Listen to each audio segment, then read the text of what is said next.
bonsoir. Alors moi je m'appelle Félix, je travaille sur le rapport entre la curiosité et l'intelligence chez l'homme et ce soir je vais vous présenter 5 personnes qui vont présenter de façon synthétique leurs recherches. C'est à la fois des artistes et des chercheurs, il y a aussi des écrivains. Donc moi je travaille pour une structure qui s'appelle Symposium que j'ai fondée avec Paran Danesh. Donc Symposium, l'idée c'est qu'on investit un espace pendant 6 mois autour d'un thème. Donc là pour l'instant on est installé à la Paillasse où on a rencontré Lilia qui nous a invités ce soir à organiser un petit peu la structure de la discussion qui va suivre.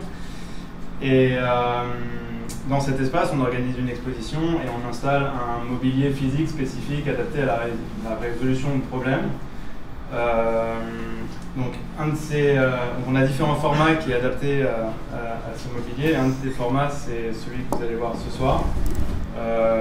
Donc en fait c'est des conférences qui sont adaptées du modèle des Pechakucha japonaises où le présentateur a 10 minutes pour présenter sur 10 images ses recherches. Et les 10 minutes de présentation sont suivies de 10 minutes de dialogue où vous êtes censé participer, poser des questions et clarifier tout ce que vous n'avez pas compris. Donc voilà, la première s'appelle Camille Prunet et elle est docteure en esthétique et sciences de l'art, chercheuse associée au laboratoire international de recherche en art de l'Université Paris 3. Elle enseigne à l'ESA Pyrénées, à l'IESA Paris et à l'Université de Caen.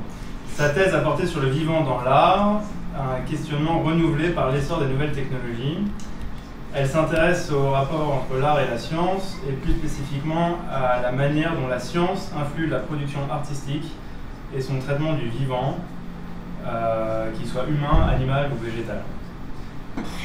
Juste pour introduire, c'est que j'ai rebondi en fait sur la proposition de science-fiction.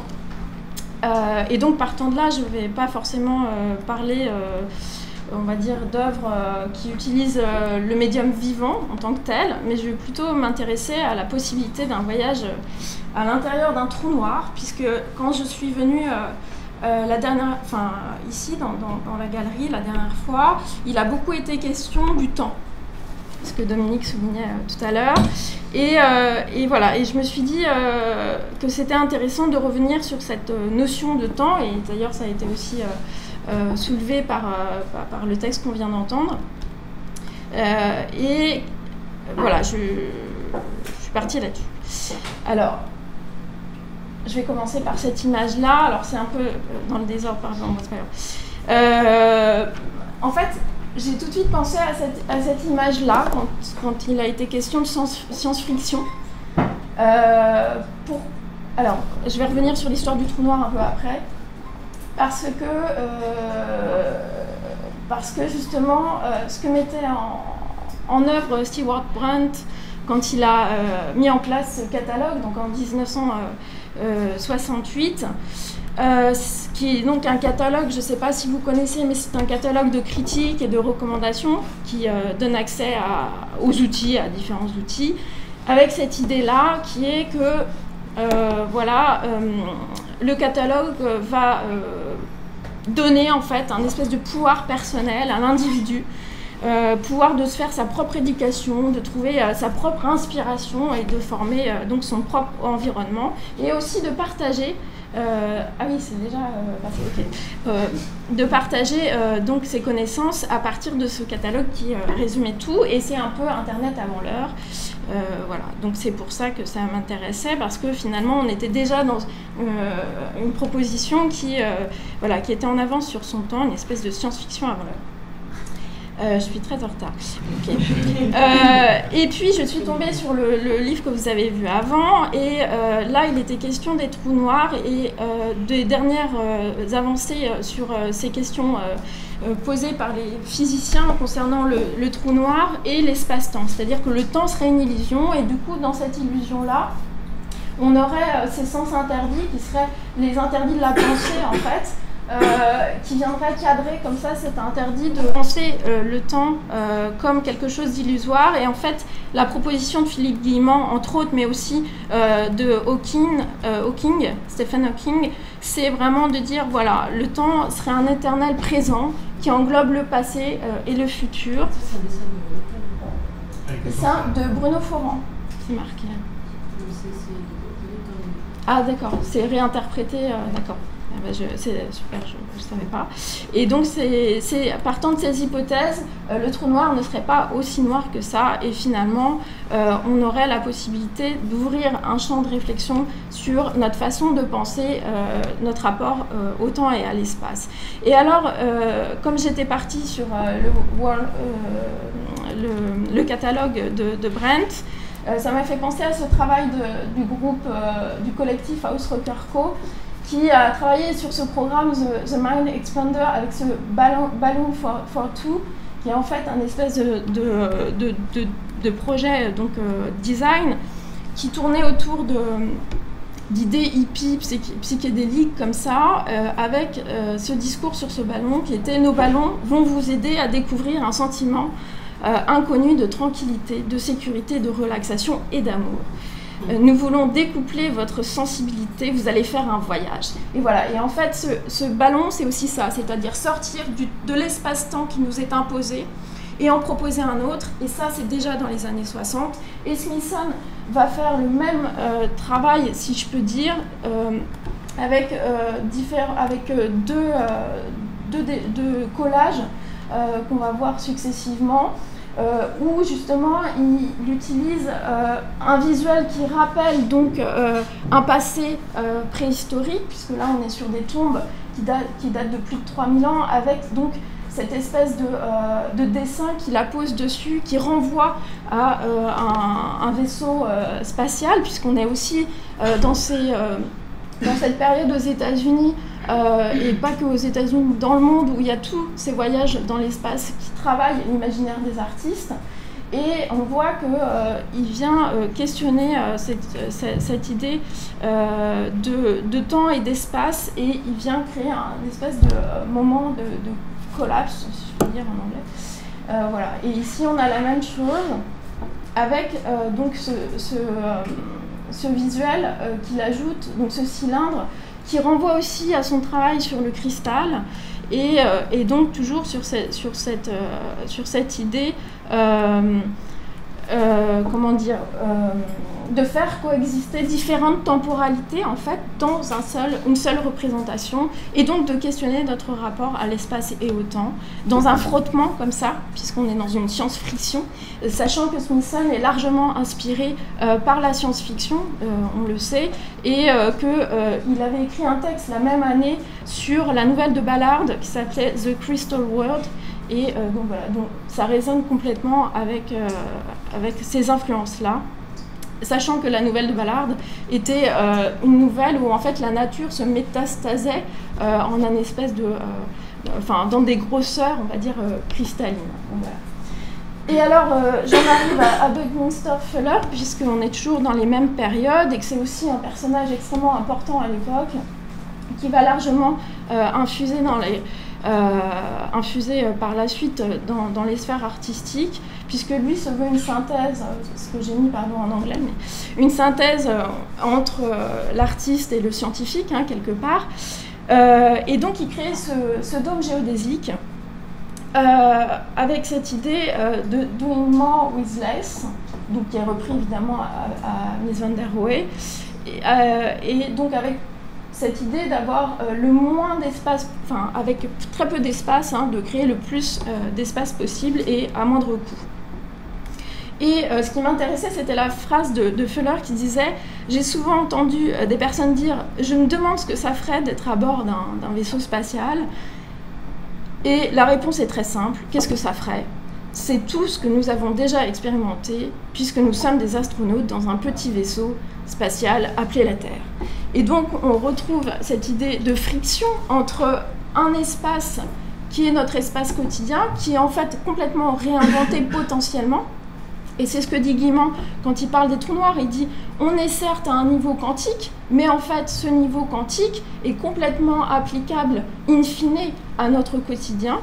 Et donc, on peut transformer notre quotidien juste par cette nouvelle perception apportée à travers le trou noir de l'espace et du temps qui se retrouvent donc redéfinis à travers les derniers travaux des physiciens en 2015-2016 à peu près. Hein. C'est la date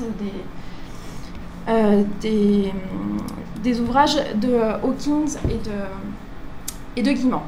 Et voilà comment j'en arrive à Loris Gréaud, puisque lui a fait une exposition au Palais de Tokyo qui s'appelait Stellar d'Or, où en fait il réinterprétait cet héritage de Fuller et aussi tout cet héritage de Smithson sur la science et la fiction.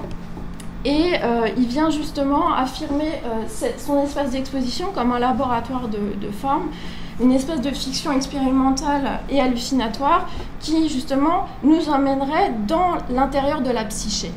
Et ce serait finalement aussi bien l'espace-terre que le cerveau qui pourrait être réinvesti dans ces approches-là comme des espaces qui sont finalement comme des trous noirs dans le sens où on les connaît fort peu et qu'on pourrait réinvestir pour repenser notre relation à l'espace donc et au temps.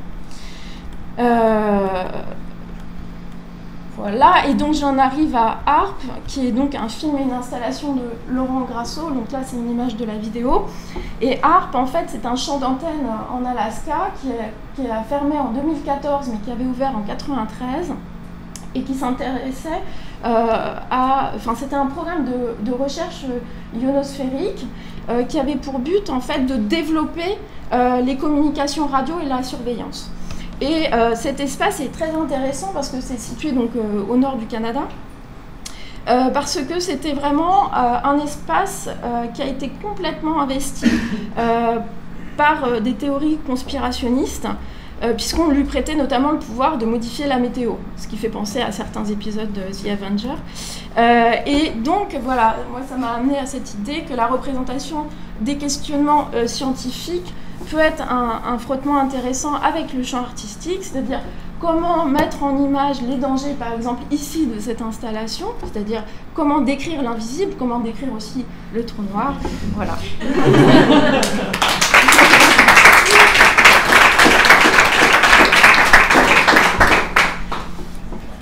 y a un rapport fort entre l'espace-temps dans la fiction. Ouais. Et comment est-ce que vous pourriez dire par rapport à ça, le rapport entre les œuvres qui sont fictionnelles ouais. et le côté frictionnel, justement, Alors aussi, ça me fait penser, je rebondis, ça me fait penser au fait que la friction, c'est comment dire, ce frottement entre deux corps. Et ce qui m'amusait, c'est que le trou noir a été, quand il a été inventé, si je peux dire, enfin quand il a été inventé en 67, avait cette connotation. D'ailleurs, il a été interdit en France pendant longtemps parce qu'en fait, il y avait cette analogie avec le sexe féminin. Et du coup, ça m'intéressait aussi de regarder comment la friction peut être extrêmement corporelle et de même que le trou noir a été à un moment donné investi de ce côté sexuel et donc corporel. Et tout ça pour dire que le rapport à la fiction, pour moi, emmène aussi à la question de ça, de la corporalité des objets.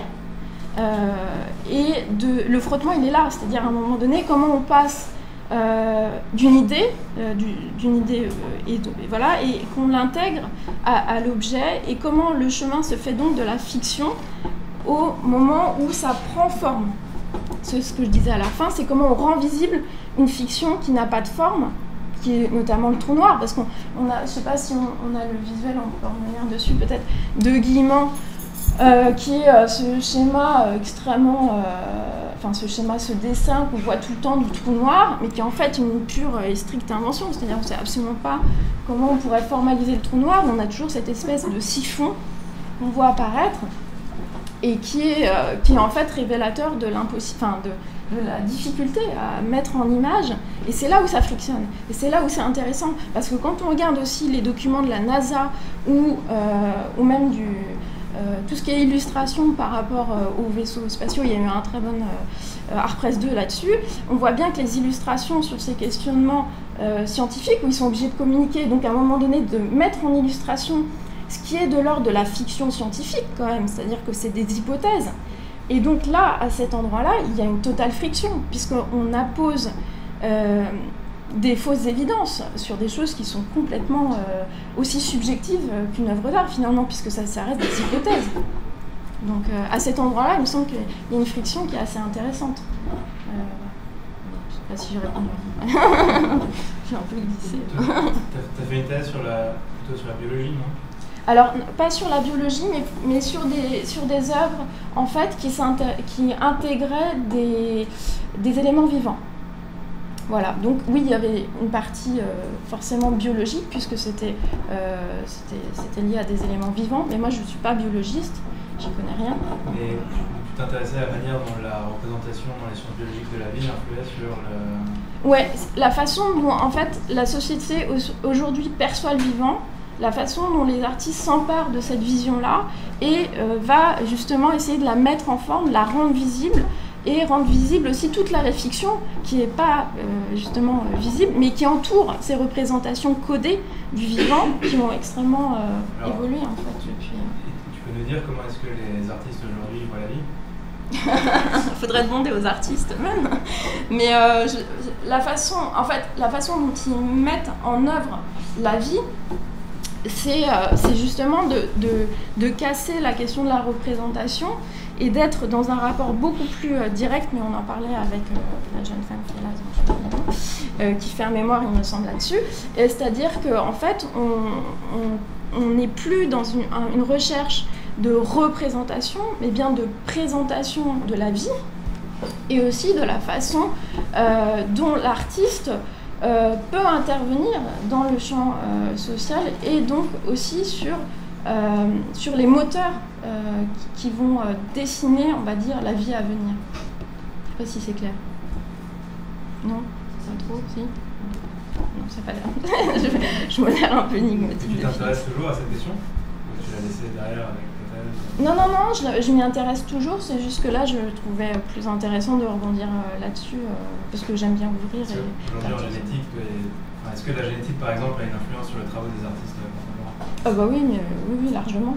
Et ça serait il y a une pièce qui est juste en bas, qui a été faite par Dominique Pesson et qui justement travaille sur l'ADN, qui est typiquement inspirée des évolutions sur la génétique.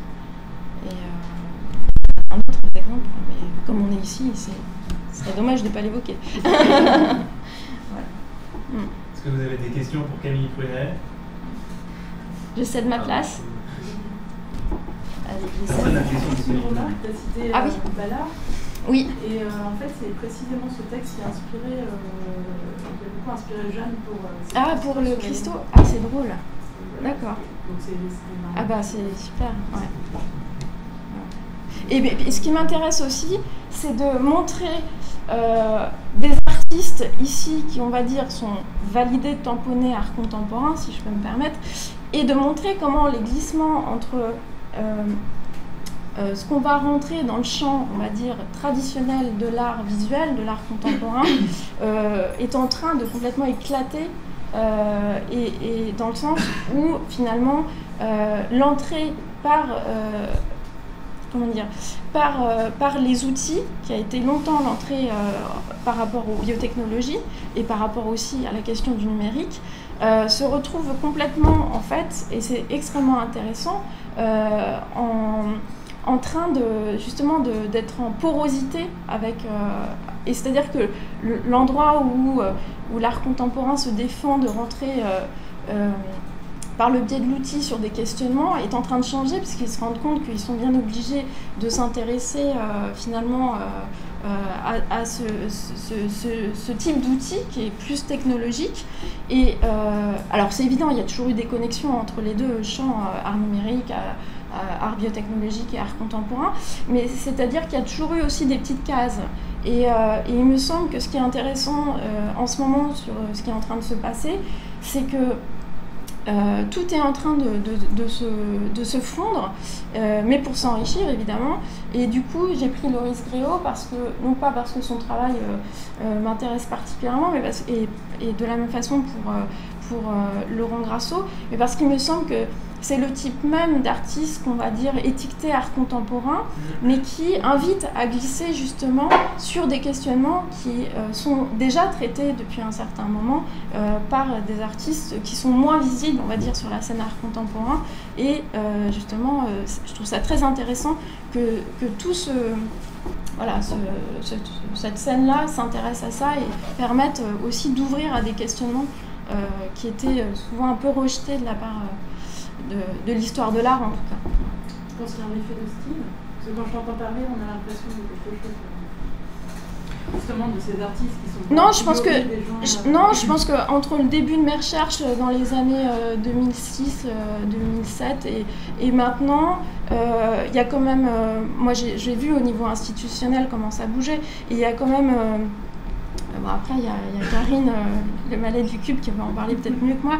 Mais il me semble qu'il y a aussi le fait que la société a beaucoup plus digéré certaines technologies. Et donc, forcément, les artistes qui veulent pas se mêler de technologie, de fait, ils l'utilisent tous les jours. Donc, il y a eu des artistes complètement précurseurs, mais c'est valable dans tous les domaines. Hein. Mais simplement, dans ce domaine-là, c'est assez intéressant de voir que finalement, ça rattrape, on va dire, le milieu art visuel qui avait du mal à s'emparer de certains outils parce que trop complexes, parce que ça emmenait sur des champs de questionnement un peu scientifiques, des frottements justement auxquels ils n'étaient pas forcément préparés et prêts.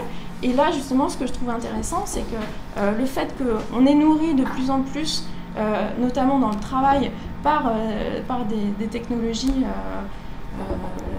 tous bords, amène aussi les artistes sur de nouveaux territoires. Ouais.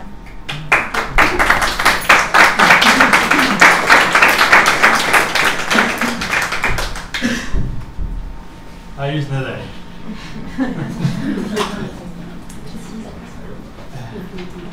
Alors, Marius Nadal est artiste-chercheuse.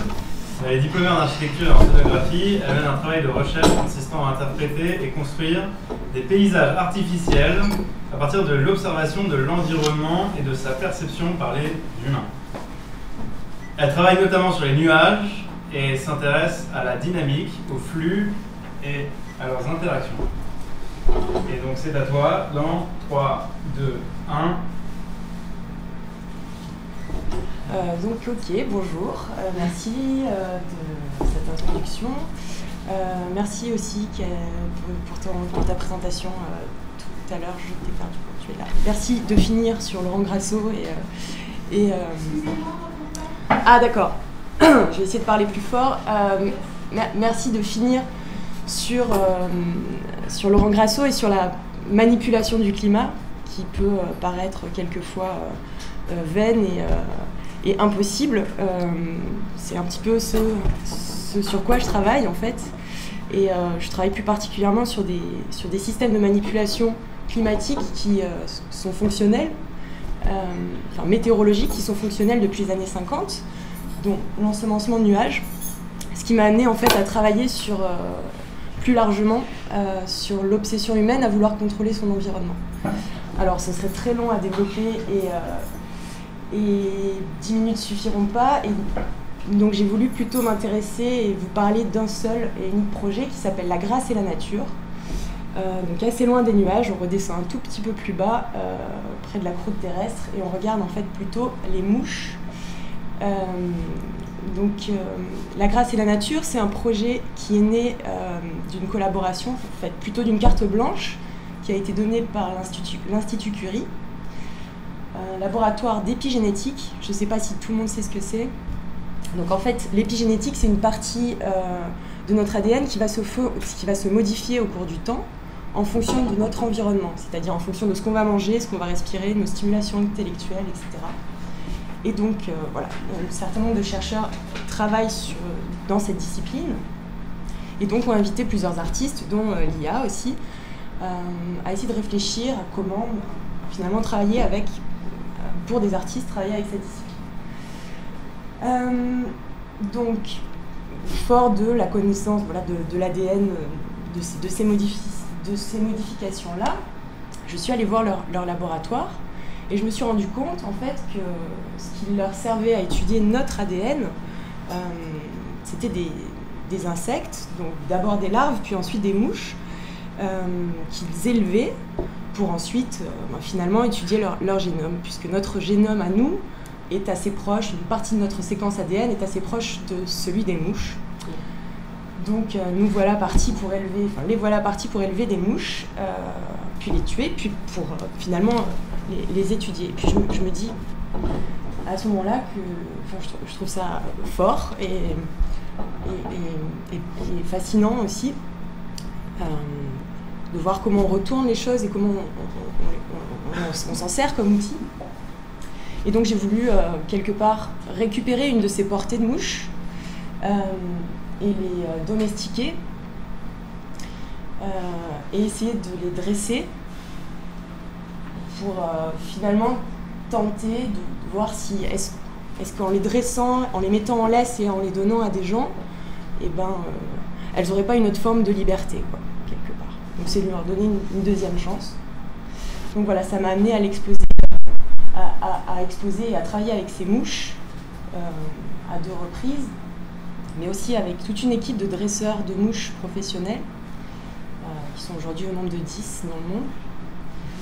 Et alors la technique est donc simple, je récupère donc une portée que j'élève dans ce que j'appelle un dipterorium que vous voyez là. Et ensuite, donc pendant les mouches, les larves vont devenir des pupes, puis vont naître et donner des mouches. Et donc les dresseurs ont commencé à les habituer à leur propre toucher. Donc vont passer avec un peu d'eau, de sucre, caresser le voilage. Et au bout d'un certain temps, commencer à pénétrer la main comme ça dans le dipterorium, jusqu'à ce que finalement quelques mouches finissent par se poser et peut-être rester sur cette main et accepter de sortir dans la main du futur dresseur. Donc une fois qu'une mouche a accepté en fait de rester sur la main du dresseur, cette mouche va être manipulée par 1 puis 2 dresseurs exactement, parce qu'en fait il faut beaucoup de mains pour pouvoir tenir avec beaucoup de précision et d'attention une mouche. Et puis l'un d'entre eux va s'arracher les cheveux, un cheveu pour commencer, pour pouvoir réaliser une laisse, donc un lasso autour de la bouche. Donc là vous voyez en fait excellente équipe qui a travaillé à Lyon pendant 2 jours, 2 jours de présentation publique et puis 3 jours en amont pour pouvoir habituer en fait les mouches. Donc on a pu, comme ça, en 2 jours de présentation, faire adopter 700 individus qui sont repartis à travers le monde, en voiture, à vélo, en train, en avion. Et j'ai eu la chance d'avoir jusqu'à des adoptants qui avaient fabriqué un petit bureau, un petit passeport et un journal de bord pour chacune de ces mouches. Donc voilà, il y a un vrai lien qui s'était créé et ça j'étais assez contente de ça. Donc là vous voyez en fait la table de dressage de mouches qui est composée effectivement de lampes, puis on a ici des petites loupes avec une petite trappe qui permet en fait de déposer la mouche pour l'acclimater, parce qu'elle a toujours vécu en groupe. Donc il faut l'acclimater, la mettre dans la petite trappe, la laisser là un petit moment, puis ensuite on peut la récupérer pour pouvoir commencer à la mettre en laisse. Et donc là on voit une étape de manipulation, où là la mouche attend, et on voit un petit peu le cheveu, je ne sais pas si vous le voyez sur le côté. Donc voilà, la mouche vient juste d'être mise en laisse. Une autre étape très importante, c'est-à-dire qu'une fois qu'on a réussi à mettre le lasso autour du cou de la mouche, très important aussi le nœud, c'est un nœud de chaise double, très très important, et ça, je peux vous donner tout le protocole si vous voulez le répéter chez vous sans aucun problème. Donc le nœud de chaise double, il faut être très précautionneux, y aller très très doucement, jusqu'au moment où en fait on passe derrière la tête de la mouche. Ce qu'il faut savoir, c'est que la tête, proportionnellement, la tête de la mouche est comme ça pour un coup comme ça, donc on voit assez bien où on doit s'arrêter. Vous voyez un petit peu ici. Et une fois qu'on est passé juste derrière le col, on peut venir sectionner le petit fil qui dépasse, qui est le bout de la boucle du nœud de chaise. Et donc une fois qu'on a sectionné ce petit nœud, on peut donc enfin laisser libre la mouche au bout de son fil. Et donc là, naturellement, la mouche va chercher les possibilités au plus loin. Donc essayer, comme le ferait un cheval au bout de son lasso, essayer de trouver comme ça les frontières. Donc la mouche commence à tourner en rond, en panique un peu, parce qu'elle n'est pas habituée, et donc il faut de suite essayer de lui offrir des supports d'accroche, et puis de la rassurer quoi, quelque part. Comme on débourrerait un cheval, on débourre une mouche. Et donc voilà, cette étape peut prendre un certain temps. Certaines mouches peuvent s'acclimater en moins de 5 minutes, d'autres peuvent mettre plus d'1 heure, jusqu'à enfin avoir donc une mouche en laisse domestique qui comprend en fait où venir se poser sur vous. Et donc une fois qu'elle est habituée à vous, à votre peau, et elle vous fait confiance, vous pouvez la proposer au public. Et donc là, c'est une autre étape de domestication, pour le coup, parce que c'est pas forcément facile de proposer à quelqu'un d'adopter une mouche. Je veux dire, c'est pas, on a peut-être pas conscience des qualités, de son regard, de son aisance de vol, etc. Et donc, les choix sont assez difficiles pour les adoptants. Donc il y a vraiment tout un travail des dresseurs qui est aussi dans cet échange, et comment passer en fait le relais, passer la laisse à quelqu'un d'autre. Et cette étape en fait de passage doit commencer toujours par la mouche, c'est-à-dire que l'adoptant peut tendre la main, mais si la mouche ne veut pas se poser sur la main, on ne le laisse pas partir. On ne laisse pas partir les mouches avec n'importe qui. Voilà, et puis donc peut-être pour clôturer, on a ici en fait le mur des adoptions, des mouches malheureuses qui n'avaient pas trouvé d'adoptant justement et qui attendaient sur un mur. Donc on voit en fait le cheveu avec les mouches qui sont au bout, qui gambadent sur le mur et qui sont attachées avec un œillet. Et voilà, certaines personnes venaient plus tard les adopter. Voilà, absolument.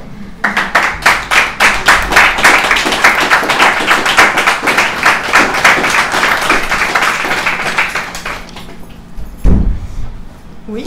Combien de temps ça vit une mouche? Je voudrais savoir combien de temps on peut profiter d'une telle amitié qui est extraordinaire, quoi. J'adorerais, moi. Ouais. Bah, je te tiens au courant la prochaine fois. Ouais, non, mais bien sûr. Une mouche, alors ce qui est important aussi à dire, c'est que l'espèce de mouche avec laquelle j'ai travaillé est une espèce qui s'appelle la mouche domestique, Musca domestica, pardon. Musca domestica domestiquée. Et une Musca domestica vit d'une belle vie, c'est-à-dire si on s'en occupe bien, entre 1 et 5 semaines. Voilà. Faut pas trop s'attacher, quoi. Ben, en tout cas, on peut lui donner une belle vie pendant 5 semaines. Justement, est-ce qu'il existe des vétérinaires qui acceptent de soigner les mouches? Parce que si elle est malade, on le sait. Effectivement.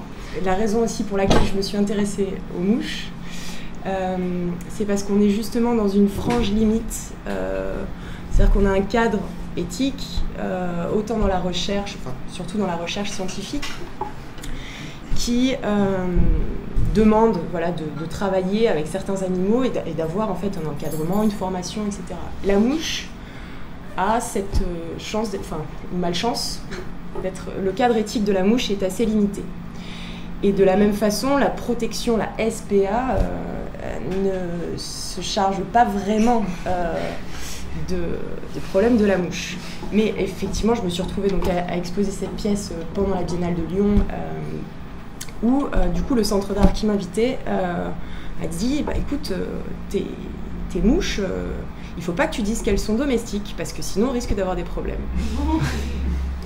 Et voilà, du coup c'est toutes ces choses là moi qui m'intéressaient pas mal. Qu'est-ce qu'on peut leur faire faire? Alors qu'est-ce qu'on peut leur faire faire? C'est-à-dire on peut se balader avec elles, on peut les nourrir, ça chatouille un petit peu une mouche, c'est assez... Oui, le dressage, c'est quoi? Alors en termes de dressage, pour le coup, c'est l'accoutumer, la dresser à partir et à revenir.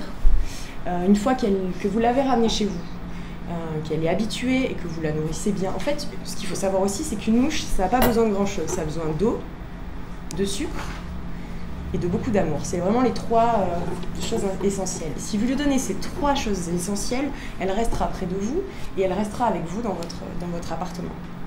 Et donc à partir du moment où vous l'avez chez vous, qu'elle est là, vous pouvez la détacher et elle reviendra. Elle reviendra toujours vous voir. C'est un animal de compagnie. Comment? Elle aime bien s'il y a d'autres mouches. Oui, j'ai des adoptants qui en ont pris plusieurs, oui, effectivement. Et elle passe pas avec les mouches sauvages?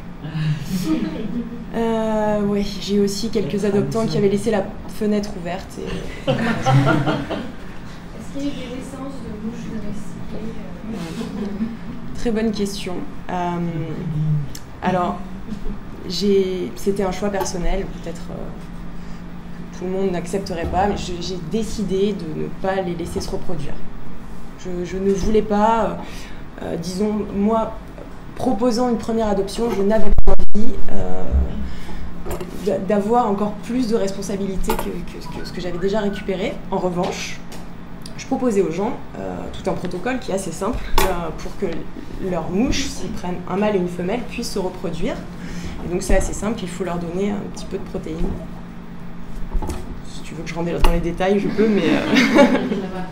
Et il y a un truc que je n'avais pas compris tout au début. Je ne sais pas si elles ont une toute petite partie d'ADN humain ou pas. Alors, c'était ça l'expérience que Curie souhaitait mener. En fait, ce qui se passe, c'est qu'on a notre séquence ADN qui est très longue et il y a une partie de la séquence qu'on partage avec la mouche. C'est-à-dire qu'elle se ressemble. Au naturel, oui, on ne la modifie pas là. Et donc, l'épigénétique, qui est une discipline scientifique assez récente, comme la génétique d'ailleurs, a souvent des problèmes de temps, de temporalité, mais aussi des problèmes éthiques pour étudier le génome humain. Du coup, ils se réfèrent à des insectes qui se reproduisent beaucoup plus vite, qui ont des génomes identiques, ou proches, et donc ça leur permet de faire comme ça ces études. Sur le contrôle de l'environnement, c'est quelque chose qu'on ne sait pas très bien, mais en fait, John von Neumann, quand il a inventé l'ordinateur, c'était pour contrôler l'environnement. Et il a réussi à faire l'ordinateur, mais il n'a pas réussi à contrôler l'environnement. Il pensait que ça allait être très simple en fait. Il pensait qu'il allait réussir à perturber l'environnement et ensuite contrôler les perturbations. D'accord. Ouais. En fait, ouais. Mais il se trompait pas. Alors, ouais, vas-y, pardon. Et pourquoi tu ne veux pas les laisser se reproduire? Parce que les animaux domestiqués, ils ont des propriétés très spécifiques qui... Si tu veux, moi, je partais pas du tout du principe de faire un élevage de mouches et de l'argent avec ça, parce que d'ailleurs les mouches sont dressées puis données au public. Je partais vraiment du principe de récupérer en fait une portée et lui donner une seconde chance, quoi. Donc déjà faire adopter 700 mouches, ça a été merveilleux, mais il y en avait 20 000. Donc il y a eu beaucoup de déçus, quoi. Si en plus, voilà, je les amenais à... Enfin, il y avait 20 000 mouches ou 20 000 adoptants? 20 000 mouches. D'accord, ils ont été déçus. Bah, j'imagine. Oui, non, mais t'en parles comme si c'était des individus, comme si c'était un chien, disons. Ouais, c'est ça. Mais c'est-à-dire que pour en arriver là, je suis passée aussi par beaucoup d'étapes où j'ai dû les élever. Je me suis rendu compte aussi que je n'étais pas forcément capable de bien les élever. C'est dur d'élever des mouches, quoi. Et quand on n'a jamais fait ça, il n'y a pas de protocole existant, si en laboratoire, effectivement, mais voilà, je faisais ça en atelier, sans forcément beaucoup de matériel. Et bref, on passe du temps avec une larve qui va devenir qui va se cristalliser comme ça dans un cocon et puis qui un jour va sortir ses pattes et naître et se mettre à voler. Et alors ce moment-là, c'est beau, quoi. Et j'ai encore une question, je ne peux pas m'arrêter. Et ça me fait penser à Alba, le lapin d'Édouard de Cac. Ouais. Bah oui. lapin fluo qu'il avait pris à l'INRA, et qu'il souhaitait en fait faire adopter par sa famille, c'est-à-dire lui, sa femme et sa fille qui avait 7 ans à l'époque. Et c'était un lapin auquel on avait injecté des gènes de méduse, comme on fait très souvent, parce que ça permet de voir le tracé des injections, en fait. Donc c'était un lapin fluorescent. Et l'idée, c'est que ce lapin pouvait vivre une vraie vie de lapin adopté, de lapin domestique, adopté par une vraie famille. Et finalement, ça a fait tellement scandale, c'était en 2000, je crois, que du coup, ça n'a pas pu se faire.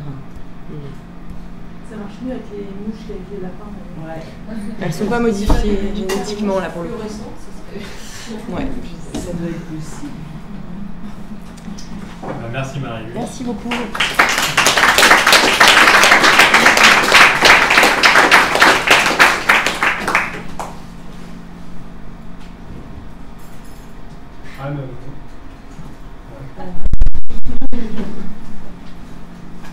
Alors Anne, j'ai pas eu beaucoup d'informations sur elle, si ce n'est qu'elle travaille sur le travail et qu'elle aime les voitures qui volent. Non, mais c'était pour là.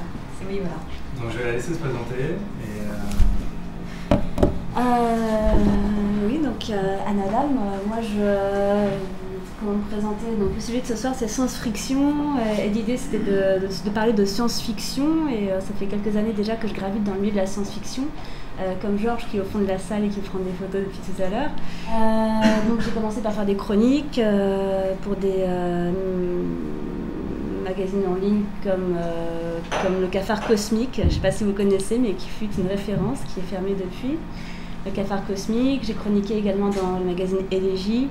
Je sais pas si ça vous parle également, c'est plus goth, etc., underground. Et pour la salle 101, une émission de radio dédiée à la science-fiction, en tout cas tout ce qui se prétend science-fictif ou littérature de l'imaginaire. Et puis voilà, de fil en aiguille, j'ai été amenée à travailler sur ce recueil sur le travail avec les éditions La Volte. Donc Mathias Echner, le fondateur des éditions La Volte, m'a confié la direction de ce recueil qui visait effectivement à extrapoler les devenirs possibles du travail, comme j'en ai déjà parlé tout à l'heure. Et c'est comme ça que ce livre a pu sortir en février dernier, après 1 an de boulot et au moins 1 an de maturation et d'arrachage de cheveux. Voilà, donc presque 2 ans de réflexion. Donc en fait, je ne sais pas si vous avez lu la petite bio, mais moi j'ai commencé, je crois que la première chose qui m'a marquée dans la science-fiction, mon premier contact avec la science-fiction, pour moi, plus loin que je me souvienne, c'était le film Brasil de Terry Gilliam, que j'ai vu quand j'étais petite, parce que j'ai un père très geek, hein, voilà, donc il faut le dire, et du coup j'ai vu beaucoup de choses que j'ai certainement trop jeune. Et j'ai vu Brasil quand j'étais petite et ça m'a beaucoup marqué parce que c'était la première fois que j'ai pris conscience qu'il pouvait y avoir une faille dans le réel finalement et que le monde tel qu'on nous le donnait à voir, tel qu'il existait, n'était pas forcément le vrai monde et que peut-être on ne nous disait pas tout, alors je ne suis pas devenue non plus complètement paranoïaque, mais ça m'a beaucoup interpellée à cette époque-là et c'est un film qui m'a vraiment suivi, je dirais, toute ma vie et qui a fait que j'ai vraiment commencé à me poser des questions métaphysiques à l'âge de 7 ou 8 ans sur mais le monde est-il vraiment réel? Est-ce que je suis bien ce que je suis? Est-ce qu'on me dit bien la vérité finalement? Est-ce que je dois faire ça ou est-ce que je ne devrais pas plutôt désobéir? Donc ça commençait bien. Brasil, je ne sais pas si tout le monde l'a vu, mais c'est un film qui s'inspire en tout cas de l'univers totalitaire de 1984 en grande partie, avec une fin assez dramatique. Mais bon, je ne vais pas tout dévoiler peut-être ce soir.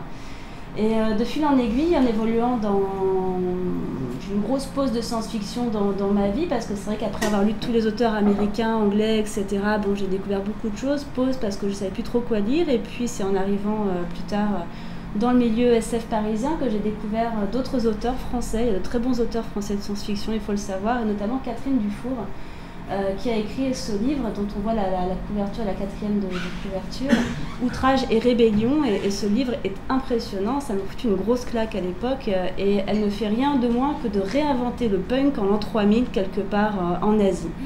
Donc une nouvelle contestation du monde sur quelque chose qui a déjà existé, puisqu'en plus elle s'inspire d'un livre qui a vraiment été écrit, qui est Please Kill Me, donc un recueil, j'ai envie de dire, d'interviews de stars du punk, toute une grosse compilation. Et avec ce passif, elle réécrit, elle réinvente une révolution sur fond de musique punk dans les années 3000. Ça a été là aussi une énorme découverte. Et puis c'est passé un truc assez intéressant en 2014. En fait, moi j'ai eu une expérience du travail un petit peu compliquée. Donc là, c'est une image qui représente le fameux astéroïde 2014 JO25 qui a frôlé la Terre en avril dernier et qui a failli entrer en collision avec elle. Bon, finalement, ça c'est pas fait. Il y avait 2014 dedans, donc je trouvais que la symbolique était sympa. Donc une situation un petit peu compliquée au travail en 2014 qui m'a fait me reposer des questions très profondes, très loin dans la réalité du monde tel qu'on me l'imposait, la société. Alors c'est des questions qu'on se pose déjà à l'adolescence, bien entendu, mais là je me suis trouvée vraiment en plein projetée dedans, dans finalement ce qu'on pourrait appeler la fiction managériale ou voilà, c'est ce deuxième monde qu'est l'univers du travail dans une entreprise qu'on nous donne à accéder, qu'on nous force à accepter. Dans quelle mesure est-il légitime, réel, dans quelle mesure est-ce que je dois l'accepter, dans quelle mesure je dois plier, qu'est-ce qu'il faut que je fasse. Et c'est la première fois que j'ai eu envie peut-être de donner forme à quelque chose. Enfin, de donner forme à quelque chose, non, mais j'ai envie d'en faire quelque chose, en tout cas de cette expérience-là. Et à cette époque-là, j'ai rencontré une plasticienne qui s'appelle Acuti et qui travaille sur le monstre dans l'art, sur la défiguration finalement. Elle appelle son mouvement, elle, le défiguratif. J'ai rencontré à cette époque, j'ai commencé à faire un petit peu de sculpture avec elle, ça me faisait du bien. Et c'était une manière aussi elle, son travail, c'est aussi une manière d'explorer les failles du réel à travers les déformations, à travers les choses un petit peu monstrueuses, d'interroger ce qu'il y a de plus profond en nous pour le faire ressortir à la surface. J'ai pas beaucoup de temps, donc je vais pas le développer en 3 heures. Enfin, je peux pas mais je le dis très rapidement. Mais c'était un premier contact avec une mise en forme de quelque chose par rapport à cette expérience très particulière du travail. Et comme le disait tout à l'heure Camille, de la fiction à la corporalité, comment ça se passe, comment ça se fait, ça a commencé peut-être comme ça. Et puis j'ai découvert qu'il y avait des gens assez intéressants qui écrivaient des bouquins d'anticipation, de science-fiction sur ces sujets-là, mais qui n'étaient pas des auteurs de science-fiction attitrés, ils ne font pas du tout partie du milieu. Comme Laurent Cordonnier, qui est un économiste, des économistes atterrés, qui a écrit un superbe livre qui s'appelle La liquidation. C'est sorti il y a 2-3 ans, au Lien qui libère, et qui raconte, là encore une fois, un monde tiré de 1984. Il le dit lui-même texto, c'est vraiment une réinterprétation de 1984 en 2014, où la loi du marché domine absolument tout, toutes les relations humaines, le moindre petit geste, le moindre petit événement du quotidien est régi par cette loi du marché. Toutes les transactions, monétisation, le physique, l'intellectuel, les gestes, la prison, on peut être en négatif dans son taux de réputation, on peut être en patrimoine négatif. Enfin, c'est un livre assez incroyable. Et je me suis dit, quand même, qu'est-ce que les auteurs de science-fiction que je connais tous les jours, que je côtoie, comme Catherine Dufaux, Norbert Mirjanian, etc., qu'est-ce qu'ils ont, eux, à dire sur le travail? Comment ça se passe? Et je ne sais plus comment ça s'est fait, mais c'est à cette époque-là que j'ai été voir Mathias Echneck, que je croisais par ailleurs régulièrement, que je lui ai dit, ce serait super si on faisait le prochain recueil sur le travail, le prochain recueil de la Volte. Donc la Volte, maison d'édition spécialisée dans la littérature de l'imaginaire, de la science-fiction, qui est connue notamment pour avoir lancé Alain Damasio. La Volte, c'est vraiment créé d'ailleurs pour Alain Damasio. Et la Volte a pour habitude de sortir tous les 2 ans un recueil de nouvelles un peu plus ou moins sociétales. Donc les locaux de la Volte, c'est à Clamart, c'est chez Mathias Echneck, ça se passe dans sa cave. Donc j'ai trouvé cette confrontation, cette image confrontation avec le réel assez drôle, parce qu'on parle de science-fiction, mais en même temps voilà, ça prend forme, ça prend corps, on est dans la rue, c'est pour de vrai, ça commence à devenir vraiment quelque chose de tangible. Et Mathias m'a dit, ok, on y va comme ça, après plus d'1 an de prise de tête, savoir comment on allait faire ce recueil, c'était très compliqué. Est-ce qu'on doit définir d'abord au préalable ce qu'est le travail, parce qu'on parle de travail, d'emploi, de profession, de métier, voilà, c'est quoi le travail? Est-ce qu'on doit donner un lexique aux auteurs? Est-ce qu'on fait participer, pourquoi pas, des sociologues, des philosophes? Et quand j'ai lu l'extrait de David Calvo tout à l'heure, vous avez pu entendre qu'il en parlait, oui, il a vraiment... J'étais très affectée par sa nouvelle parce qu'il a vraiment repris tout ce qui s'était passé quand on a travaillé ensemble et il les a réinjectés dans sa nouvelle de manière puissance 10. Mathias Echneck donc voulait des nouvelles positives, des choses sympas, un bouquin qui puisse donner envie d'aller plus loin dans la réflexion, imaginer des devenirs, des lendemains qui chantent. Et finalement, on a eu des nouvelles pas forcément très gaies en fait. Même au final, d'ailleurs, je crois qu'il y a peut-être 2 nouvelles qui sont plus ou moins positives. Ouais, certainement. Et le reste des nouvelles est très sombre.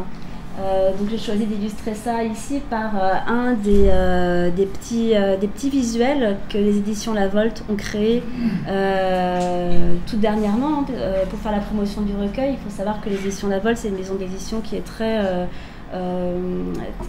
soucieuse, je dirais, du design, du numérique. La Volte fait beaucoup de choses. En général, lorsqu'il y a un livre qui sort, il n'est pas rare qu'on trouve aussi un CD avec de musique qui soit plus ou moins expérimentale ou d'un groupe que l'auteur a voulu associer à son travail. La Volte intervient beaucoup aussi à la Gaîté Lyrique pour présenter, pour réaliser des débats, présenter ses ouvrages. Donc voilà, à l'occasion de la sortie du livre, il y a quelques petits flyers comme ça et autocollants qui ont été sortis, dont celui-ci. Qui a été repris notamment par les quelques médias qui sont intéressés au recueil. Et c'est vrai que le recueil qu'on a sorti, il est vraiment pas drôle. C'est 12 nouvelles, en tout cas 10 nouvelles, qui plongent vraiment dans quelque chose, dans un monde très angoissant, qui vont parler essentiellement de l'asservissement de l'homme par le travail et son impossibilité, je dirais, native à en sortir, parce qu'il est né dans l'asservissement, il va poursuivre et grandir dans l'asservissement, il va mourir dans l'asservissement. C'est vraiment, j'ai eu des nouvelles très apocalyptiques, dont une d'un jeune auteur, Emmanuel Delporte, qui n'est pas très connu, qui nous a écrit une nouvelle, c'est Le Jugement Dernier, le châtiment ultime, le travail comme le châtiment de l'homme qui n'a pas accepté de plier l'échine, de courber l'échine. Et c'est vrai que c'est quelque chose qui est beaucoup revenu ensuite. Mathias Echner, le fondateur, était assez déçu, puisque lui souhaitait des nouvelles, comme je disais, positives. C'est aussi quelque chose qui est ressorti dans les différentes analyses du recueil, le fait qu'on ait quand même 12 nouvelles qui soient relativement sombres. Mais ce que j'ai envie de dire, et c'est quelque chose aussi qui s'est mis en place au fur et à mesure qu'on a eu l'occasion d'en discuter, c'est que c'est un recueil qui porte beaucoup, qui porte ce que les auteurs avaient dans le ventre. C'est pas encore une fois, c'est pas de la prospective, c'est de la science-fiction, c'est de la littérature. C'est quelque chose de très subjectif. Les auteurs ont donné la manière dont ils ressentaient le monde aujourd'hui, se sont inspirés de leur vécu, du vivant, de leur quotidien, de l'existant. On était d'ailleurs en plein nuit debout lorsqu'on a lancé le recueil. Et je crois qu'on a beaucoup de choses à dire sur le travail. Ça fait des dizaines, des centaines d'années qu'on vit avec, envers et contre tout. C'est pas un recueil qu'on va commencer peut-être à imaginer des devenirs meilleurs. On ne va pas demander à des auteurs de science-fiction d'aller de faire des utopies positives quand il y a encore tant de choses à dire, à exprimer et à évacuer sur le travail. Moi, c'est l'analyse en tout cas que je fais de ce bouquin. Avec des stéréotypes, parce que oui, c'est pas de la prospective, c'est de la SF, ça vient des tripes. Et peut-être aussi une dernière chose, c'est que dans ce recueil, on aborde, la nouvelle de Catherine Dufour notamment, aborde le sujet du sexisme au quotidien et de ce qu'il sera dans plusieurs centaines d'années. La femme complètement asservie face au mâle blanc, avec une nouvelle très poignante et assez déchirante. Et voilà, moi, s'il y a une chose que je voudrais poursuivre dans ce travail-là, c'est peut-être explorer cette voie-là, parce que moi, c'est la friction que j'ai pas encore aujourd'hui, que je subis encore aujourd'hui. Dans le monde du travail, la place, le sujet de la parité, la place de la femme, le regard, le sexisme au quotidien, c'est quelque chose qui, moi, me fait encore très mal aujourd'hui, que d'autres auteurs aussi vivent pour en avoir discuté avec eux.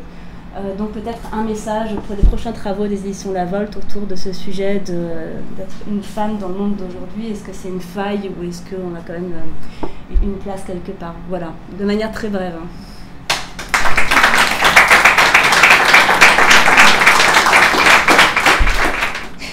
Tu écris aussi des nouvelles de science-fiction? Non, pas du tout. Enfin, pas pour publication, non. Je fais des chroniques, déjà c'est bien. Non.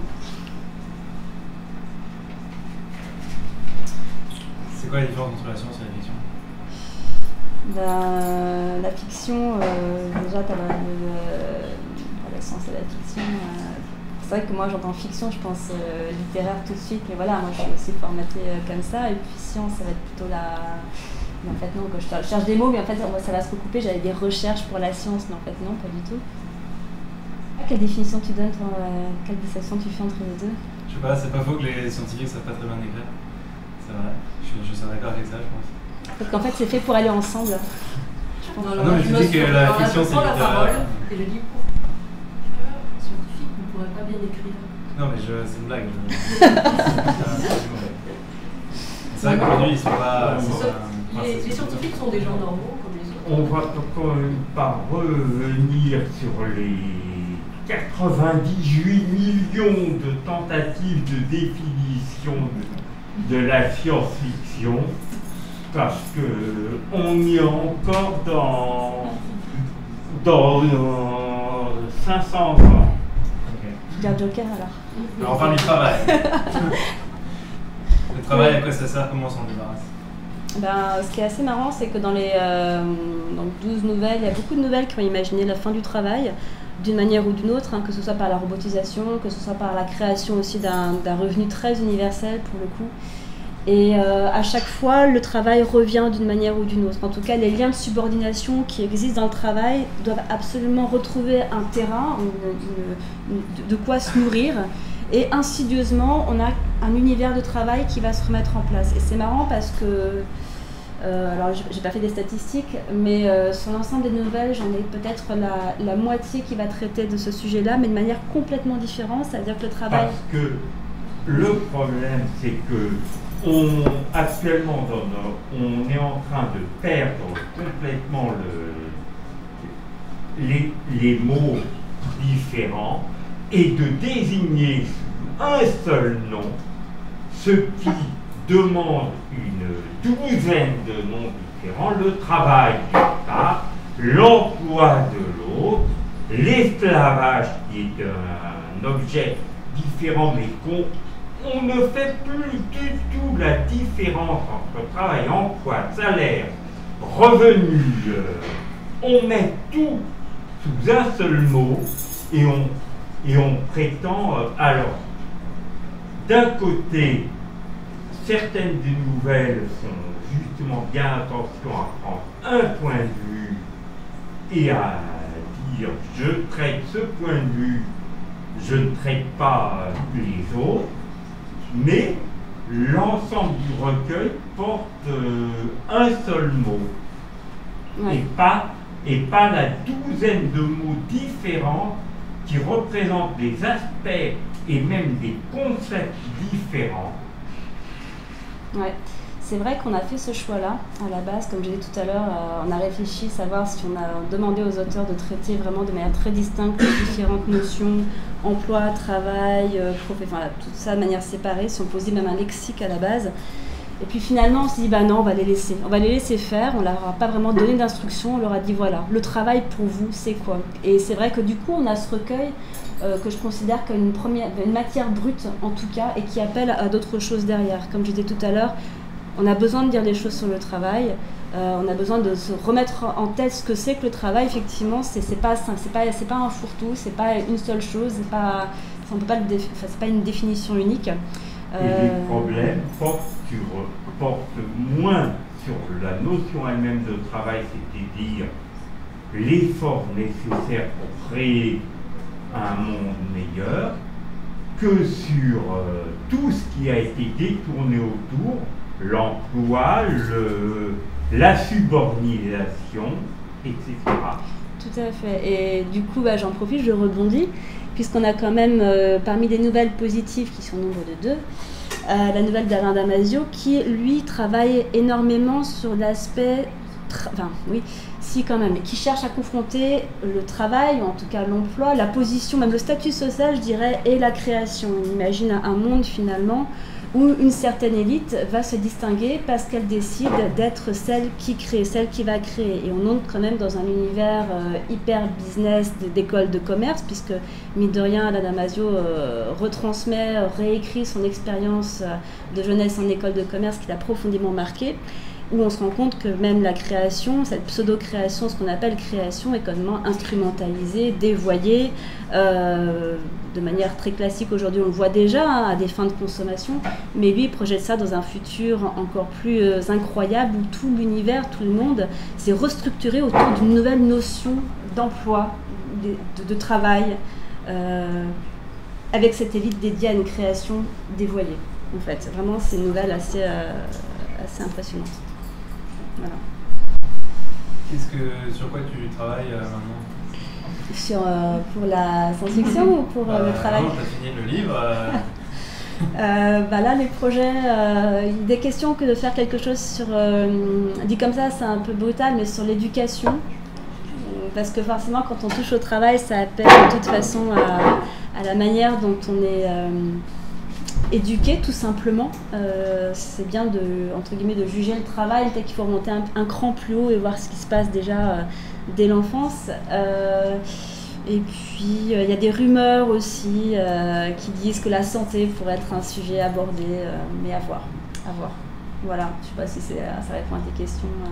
Mais toi, tu es éditrice en fait. Non, moi je suis purement bénévole pour les éditions La Volte. Okay. Voilà, à côté de ça, j'ai un travail. Un emploi. Un emploi. J'ai un emploi aliénant. Non, j'ai un emploi super, mais qui pose beaucoup de questions sur je reviens sur la place des femmes au quotidien. Je pense que l'emploi pour le coup, cristallise beaucoup de problématiques. Ça, j'apprends rien à personne en disant ça, j'enfonce des portes ouvertes.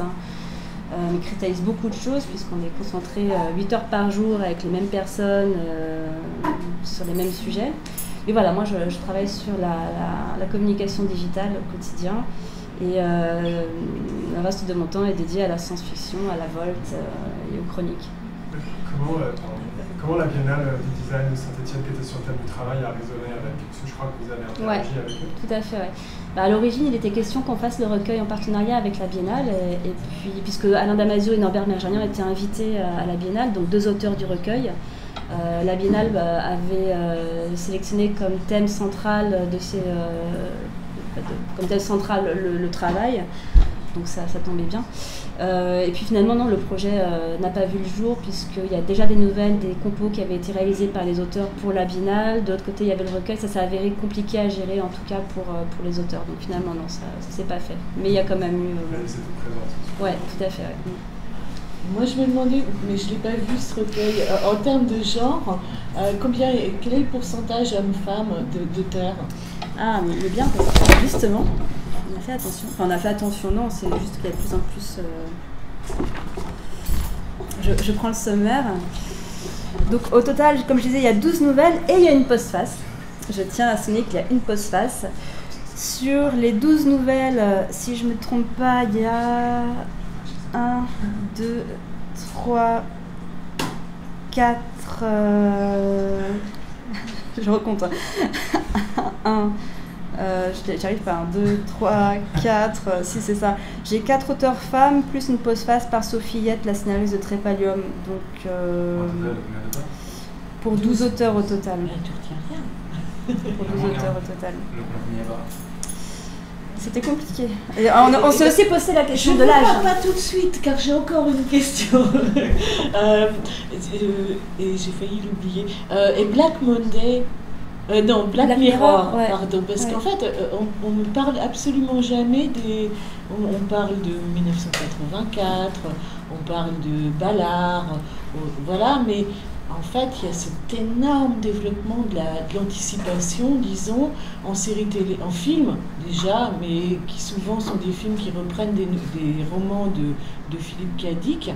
Et puis, il y a cet énorme développement au niveau des séries télé. Et pourquoi J'aimerais bien le savoir. Il y a les séries télé, c'est vrai, et au-delà des séries télé, il y a même le monde professionnel. Si je vois Max, je l'ai rencontré, c'était à une session de présentation, c'était l'anticipation de la santé à l'espace éthique Île-de-France. Voilà, non mais voilà, je veux dire, il y a même dans le monde professionnel aujourd'hui, moi je travaille dans l'univers de la santé, de l'hôpital, il y a eu toute une session de recherche science-fictive sur le devenir possible de la santé lors d'un des grands événements dernièrement. Il y a Judith dans la salle aussi qui s'attache aussi particulièrement à tout ce qui est anticipation en santé. Je veux dire, c'est vrai que ces dernières années, de plus en plus, l'anticipation, la science-fiction, comme les deux, là, on peut rentrer dans des définitions, mais je ne vais pas commencer, sont de plus en plus utilisées. Disons la fiction spéculative. Voilà, la fiction spéculative. Fait, la fiction spéculative est le moyen d'utiliser la fiction pour traiter d'un problème, et donc ça peut s'appliquer effectivement dans tous les domaines. Ouais. Bah là, pour le coup, ça s'applique dans tous les domaines, puisqu'effectivement, il y a cet essor au niveau des séries. des films aussi en ce moment, bon, c'est beaucoup de super-héros, mais quand même. Et moi, je le vois surtout dans le monde professionnel. Il y a 10 ans, on parlait de science-fiction, on regardait les gens comme des extraterrestres. Hein, c'était un peu Mulder, voilà, Mulder et Scully. Aujourd'hui, c'est quelque chose qui... ça, voilà, tout le monde veut faire son exercice de prospective, d'anticipation, de science-fiction autour de son domaine de compétences. Enfin, moi, c'est le sentiment que j'ai dans le milieu dans lequel je travaille de plus en plus, après à partager et discuter. C'est plus un tabou. En fait, la science-fiction n'est plus un tabou. Ou en tout cas, ça peut s'appeler fiction spéculative ou anticipation, comme ça c'est plus joli. Et on met pas science-fiction parce que quand même ça n'est pas très sérieux. Mais c'est plus un tabou.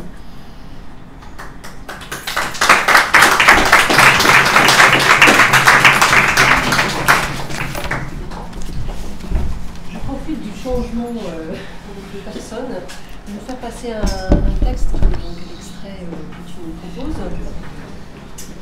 Alors, Dominique Bavin est spécialiste de prospective sociale.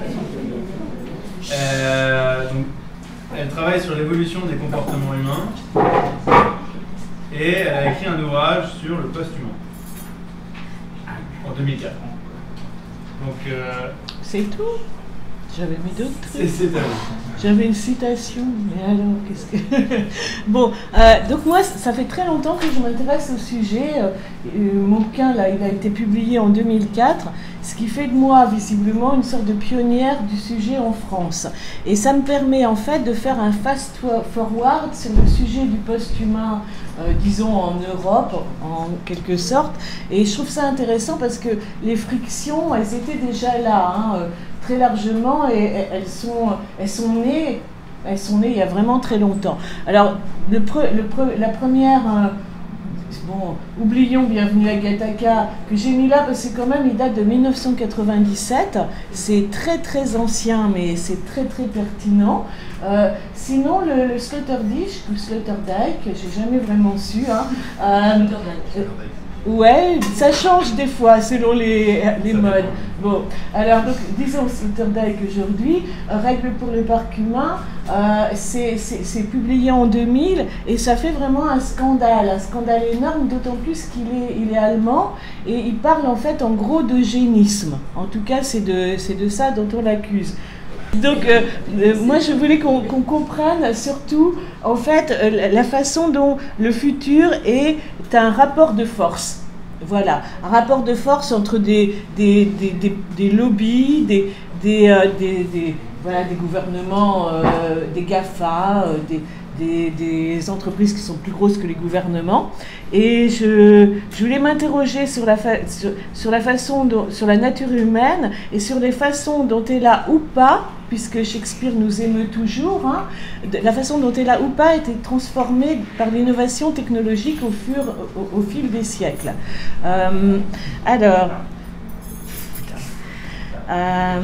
Bon... Alors, Eventis, de quoi Eventis est-il le nom? En fait, c'est un prénom. C'est un des prénoms du dialogue là, que je vous ai distribué. Dans la construction des micro-identités, il se pose des questions comme ça qui ont l'air vraiment mineures. Mais c'est des questions qui sont chargées en symboles et qui représentent en fait des patterns de mutation sociale. Parce que quoi de plus important que le prénom qu'on donne à son enfant? En fait, il incarne nos fantasmes et nos espoirs sur son futur à lui, mais donc sur le futur dans lequel il va se trouver.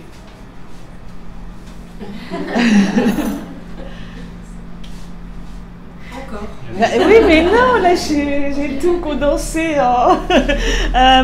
Donc ensuite, je vais vous montrer. Bon, voilà. Donc ça, c'est Tupac. C'est Tupac à Coachella en 2012. Alors. Parce que, bon, dans la nouvelle, en fait, on cherche à représenter le futur du travail, finalement, ou en tout cas le futur de la réunion de travail. Anne. Voilà. Donc, évidemment, le futur de la réunion corporate, ça ne nécessite pas de présence concrète. Et comme ça, on peut gagner du temps, de l'argent, sans doute libérer beaucoup de salariés de leurs conditions de salariés, c'est-à-dire les virer, de façon à Et en multipliant la présence d'une seule personne sur plein de sites, comme par exemple Tupac donc, mais aussi Narendra Modi, qui était un candidat aux élections indiennes, justement lui aussi en 2012. Donc voilà quelqu'un de très moderne qui a su saisir la tupacisation du monde comme ça, et il était présent dans 12 endroits à la fois. Donc ça, c'est un container Alcor en action. Tout le monde connaît Alcor ? On sait quand on y rentre, on ne sait pas quand on en sort. Alcor, c'est une entreprise dans le Nevada. Non, c'est pas leur slogan, c'est moi qui viens de l'inventer ici pour vous. C'est une entreprise dans le désert du Nevada, en souterrain, qui en fait cryogénise les gens. Cryogénise les personnes qui ont même pas, je dirais même pas assez d'argent pour le faire, parce qu'il y a un package il y a en fait, si vous avez une assurance vie, vous tous qui avez une assurance vie d'une façon ou d'une autre, c'est comme ça qu'en fait les adhérents Alcor, les abonnés Alcor financent leur futur. Leur vie du futur. Voilà, ils sont cryogénisés et puis on les réveillera quand leur pathologie et les systèmes de réveil seront au point. Oui, alors, si on pouvait s'arrêter, je pourrais t'expliquer. La mort n'est pas un état soudain. La mort, ça se distribue sur plusieurs heures, et il y a un état de mort 1, et il y a un état de mort 2, et voire même de mort 3, où là on est complètement mort. Mais tu sais, par exemple, quand tu meurs, tes cellules continuent à vivre, tes poils continuent à pousser, tes ongles continuent à pousser, et tu n'es pas totalement mort. Donc il faut saisir la personne exactement dans ce laps de temps qui doit représenter maximum 8 heures, je pense. Donc c'est pour ça qu'en fait on ne peut se faire cryogéniser. Voilà les choses qu'on porte sur soi quand on a l'abonnement Alcor. On a soit une médaille, soit un bracelet, soit des instructions sous forme papier, ou souvent on se les fait tatouer aussi là, parce que comme ça on les perd pas. Moi j'envisage de faire ça pour plein de choses, et du coup on peut voilà, moi j'ai rencontré quelqu'un qui avait la médaille Alcor à une conférence des transhumanistes français. J'étais voilà. J'essaye de m'y retrouver parce que alors ouais, je commence la slide d'après. La cryogénisation, est-ce qu'on se réveillera ? Est-ce qu'on se réveillera, les amis ? Alors, il y a des chances. Et on le sait depuis février dernier, moment où 21CM, ça veut dire médecine du 21e siècle, hein, et c'est le nom... Mais non, il y a eu un problème là. Bon, c'est pas grave, on s'en fout. Je suis pas bonne en pécha-coucha, ça se saura. Donc, 21CM, médecine du 21e siècle, c'est une équipe de chercheurs américaines menée par un type qui est tout juste diplômé du MIT. Remarquez quand même le nom de cette équipe, comment il est marketé. Et donc, en février, ils ont gagné le fameux concours The Small Mammal Brain Preservation Prize. C'était un concours qui avait été lancé il y a 5 ans par le Brain Preservation Foundation. Moi, je trouve ça très important et très intéressant de remarquer comment les fondations privées deviennent de plus, comme le X-Prize aussi, la Turner Foundation, comment ils deviennent... Ça n'a plus... aucun rapport, je me demande pourquoi avec ce que je suis en train de raconter. Donc ne regardez pas ça, ou alors que ça rentre dans votre inconscient, et de toute façon on va en parler à un moment ou à un autre de Ted Williams, il est sur la gauche. Et c'est la brain preservation. C'est là la brain preservation. Non, oui, enfin, non, c'est pas vraiment ça. Bon, c'est pas grave. Ted Williams, puisque j'en suis là, puisqu'il est là, est la première personne célèbre qui a été cryopréservée chez Alcor Foundation. Ça a fait un scandale horrible. C'était un joueur de baseball très connu que les gens appréciaient beaucoup, qui était très sympathique, qui avait eu une vie comme ça dans la célèbre culture américaine. Il avait fait des crises d'alcoolisme aigu. Bon, les gens le trouvaient vraiment humain et sympathique. Et puis, ses descendants ont décidé au moment de sa mort de le faire cryogéniser. C'est pas lui. Mais quand, voilà, il be back. Ça, c'était le truc de fin. Est-ce que j'ai quand même la... Bon, je me permets quand même de vous raconter l'histoire de cette équipe 21CM qui a gagné ce concours et qui a remporté comme ça $26,000. C'est beaucoup moins c'est beaucoup moins que le prix de l'Andam qui récompense des stylistes. Beaucoup, nettement moins. Et donc, il a été validé par la revue Science. Donc c'est certain, cette équipe a réussi à préserver le connectome, c'est-à-dire le réseau neuronal, donc la mémoire d'un lapin. Voilà.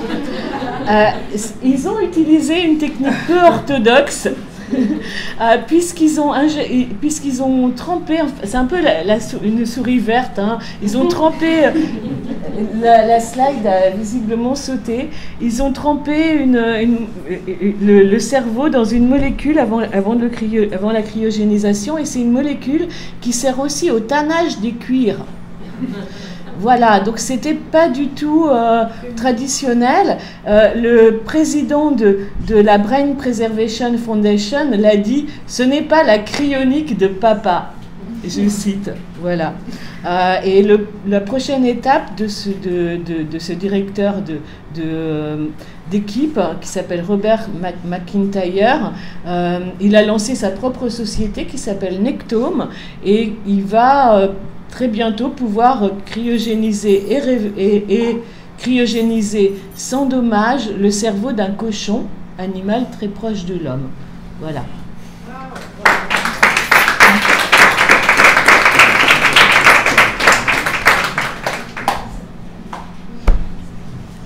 Finalement, le fait qu'il faille tremper le cerveau dans une molécule particulière, ça fait vraiment penser à ce que faisaient les Égyptiens au moment de la momification. Ils utilisaient tout à fait qui venaient embaumer le corps pour le conserver. Ils font la même recherche. Ouais. C'est très étrange qu'ils aient découvert cette molécule-là et son action. C'est aussi une molécule qui sert c'est aussi un antibactérien puissant, en fait. Et ce que ça fait, c'est que ça empêche la décomposition.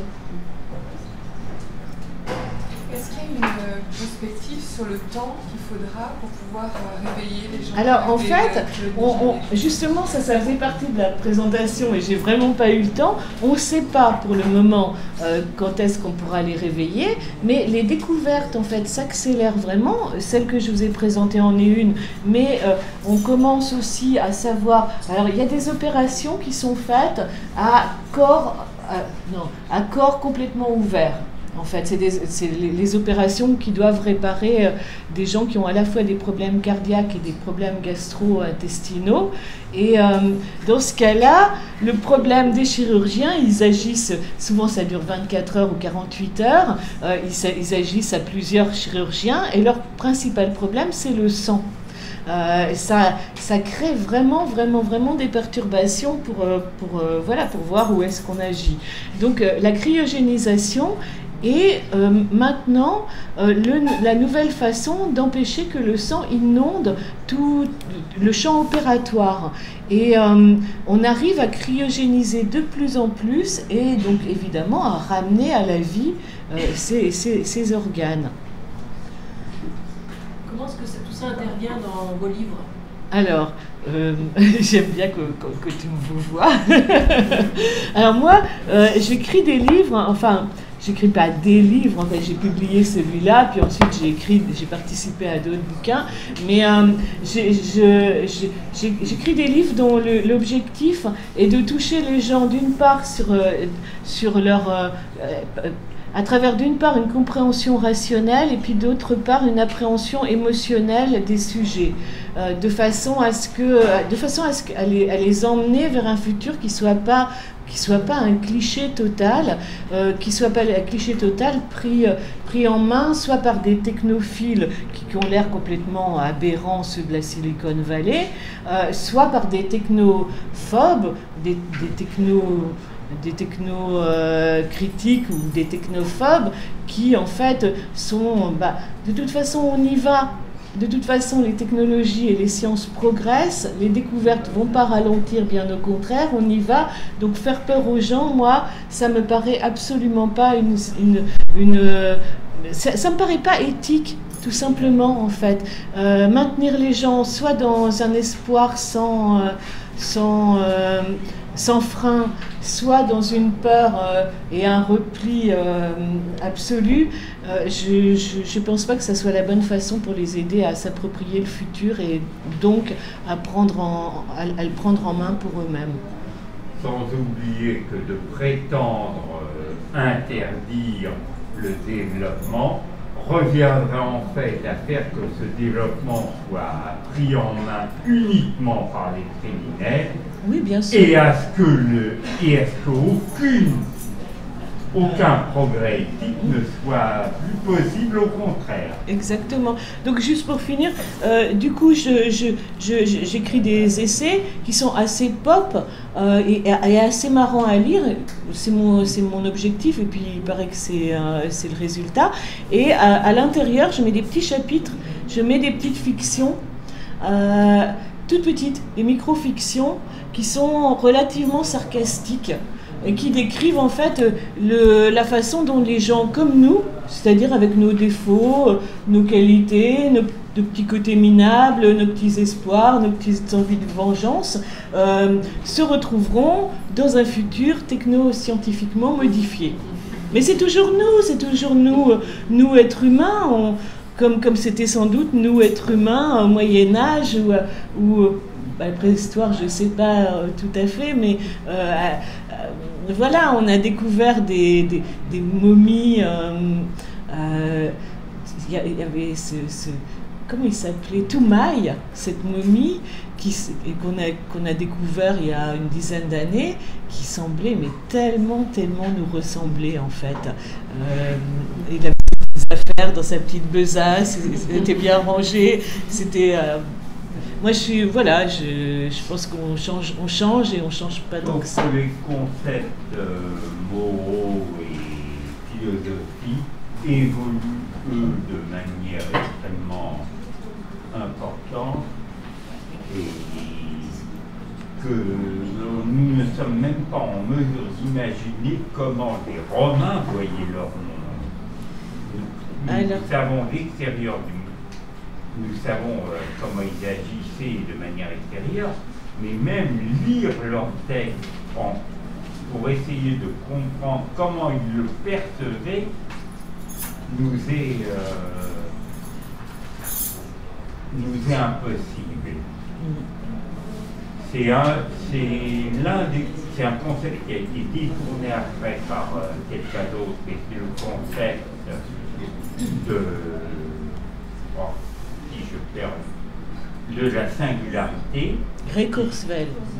Non, justement, je ne veux pas parler du D'accord, ça existait avant. Je parlais de son expression par Bernard-Wiens pour expliquer comment certains changements de vie ont complètement modifié la manière de percevoir le monde, comment le monde actuel serait totalement incompréhensible à un Romain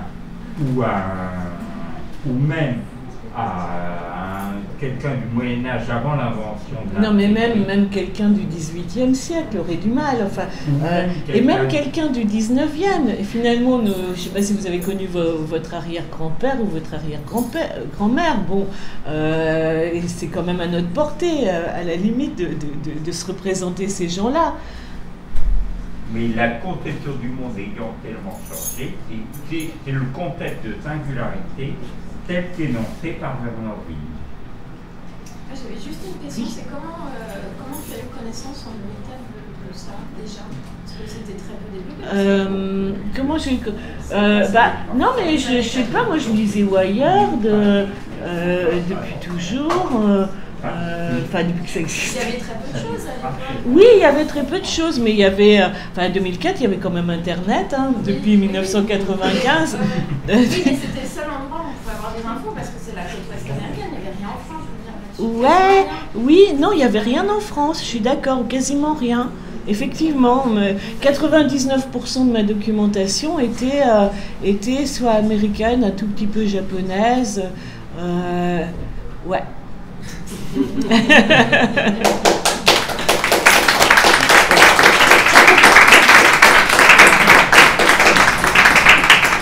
moi, je voulais juste te demander avant les applaudissements si tu connaissais le tardigrade.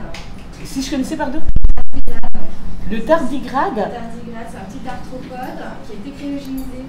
Ah oui? Qui au bit zéro, qui supporte des températures incroyables et des propriétés incroyables. Ah. Tous les gens qui pratiquent les thérapies géniques aimeraient pouvoir découvrir et pouvoir éventuellement inventer des gènes sur l'humain pour l'augmenter dans le futur. Ah ouais. Le petit tardigrade, c'est un petit arthropode très rigolo qu'on trouve partout. Je connais plein de petits trucs des mers comme ça qui sont très intéressants. Il y en a qui meurent jamais. Des méduses qui rajoutent. Voilà, ouais. Enfin, je commence par là d'ailleurs, par un truc sur la mort qui dit qu'en fait, non, tout être vivant ne meurt pas, loin de là en fait. Et pourquoi nous? C'est la première question. Max Molon est designer, il écrit une thèse, il pratique ce qu'il appelle le design fiction.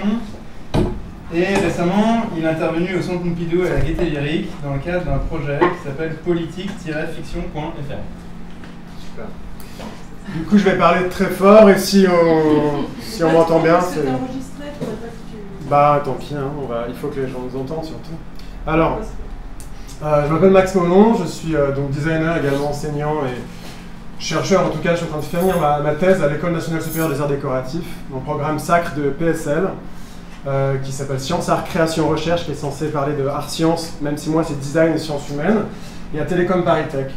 Et aujourd'hui on va parler de liens, en tout cas de rapports entre sciences et société, et en particulier quel rôle peut jouer le design dans ce lien science-société, est-ce qu'il peut faire autre chose que lisser ces rapports, et en particulier gripper ces rapports, c'est pour ça qu'on parle de friction, on va parler de friction aujourd'hui.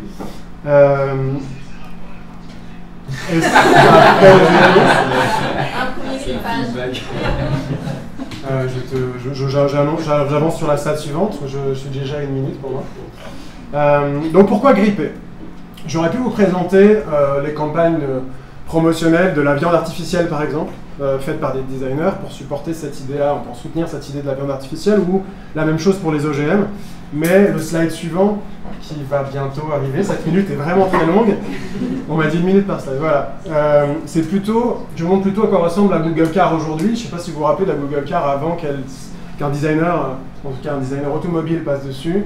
Le problème de cette Google Car, le problème de lisser le rapport qu'on a à l'innovation, le rapport science-société, c'est qu'on masque certains des enjeux politiques ou éthiques qui sont derrière.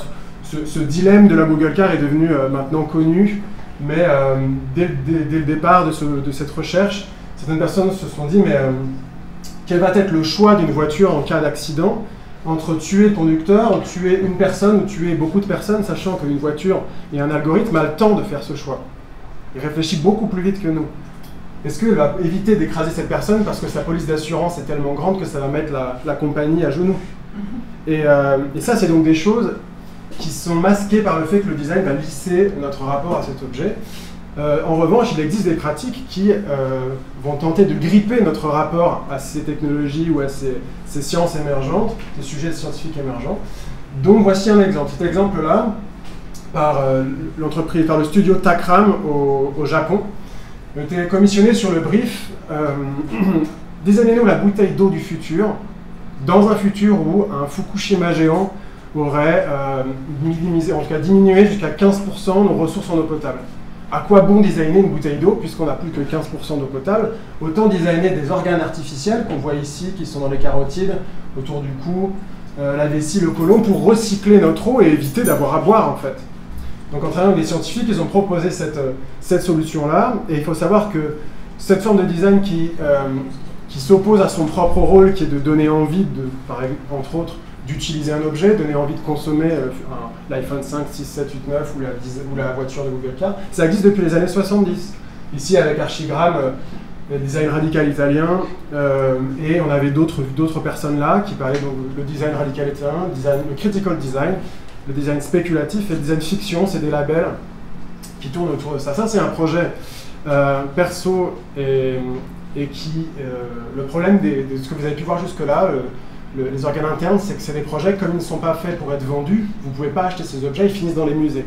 Le sujet de ma thèse, mon travail, c'est de sortir ce genre de pratique des musées et le pratiquer in situ. Je ne vais pas détailler le fond du projet, mais on voit un logo ici, puisque j'ai qu'une minute. Le logo ici, j'ai travaillé avec une commission éthique pendant 1 an sur leur questionnement, qui était des questionnements de santé à l'hôpital Saint-Louis, c'est l'espace éthique Île-de-France. Et plutôt qu'avoir des réflexions philosophiques comme ils le font d'habitude, j'utilisais ces images fortes. En fait, c'est une campagne de publicité fictionnelle pour un service qui permet à des personnes condamnées statistiquement à développer un cancer grâce à ce qu'on appelle la santé prédictive. Ces personnes pourraient rejoindre un groupe de parole, comme les alcooliques anonymes, là ce serait les malades génomiques anonymes. Sur le même sujet, non plus en travaillant avec la commission éthique, mais avec l'INRA, c'est le même sujet, c'est-à-dire exploiter leurs propres recherches sur l'épigénétique, on en a parlé avant, le séquençage ADN, le microbiote intestinal et les algorithmes de prédiction. Et quand on mélange toutes ces belles technologies sur lesquelles ils travaillent, d'après eux, on pourrait augmenter, transformer l'application Nike que vous avez quand vous faites du sport pour avoir une espérance de vie, en tout cas un retour sur votre espérance de vie. Et bien sûr, ça serait sponsorisé par la Maïf. En fait, cette application-là est une application de gestion de votre comportement et quel risque à vos comportements sur votre propre santé. Ce qui m'intéresse ici en particulier, c'est de montrer que cette activité-là, qui est de faire du design fiction pour déranger et donner envie de se questionner, je ne le faisais plus avec la commission éthique qui est un observateur, mais avec l'INRA qui est un producteur direct de la recherche fondamentale qui va supporter ces futures applications.